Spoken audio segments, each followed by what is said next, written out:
కలెక్టరేట్లోని సమావేశ మందిరంలో సోమవారం ప్రజావాణి కార్యక్రమం నిర్వహించనున్నట్లు కలెక్టర్ రాజీవ్ గాంధీ హనుమంత్ తెలిపారు. ఉదయం 10:30 గంటల నుంచి మధ్యాహ్నం 1 గంట వరకు ప్రజావాణి కార్యక్రమం నిర్వహిస్తామని పేర్కొన్నారు.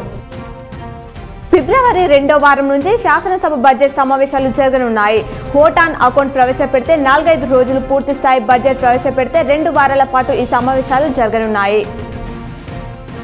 నిజామాబాద్ మున్సిపల్ అధికారులతో అర్బన్ ఎమ్మెల్యే ధన్పాల్ సూర్యనారాయణ గుప్తా సమీక్ష సమావేశం నిర్వహించారు. Nizamabad rural MLA doctor Bhupath Reddy Jakranpalli మండలంలోని కల్లిగోటు గ్రామంలో పర్యటించనున్నారు. నిజామాబాద్ ఎంపీ ధర్మపురి అరవింద్ నేడు సిపి కార్యాలయంలో సిపి కల్మేశ్వర్తో భేటీ కానున్నారు. అనంతరం శ్రద్ధానంద్ గంజ్ పసుపు ట్రేడర్లతో అమ్మకందారులతో సమావేశం కానున్నారు.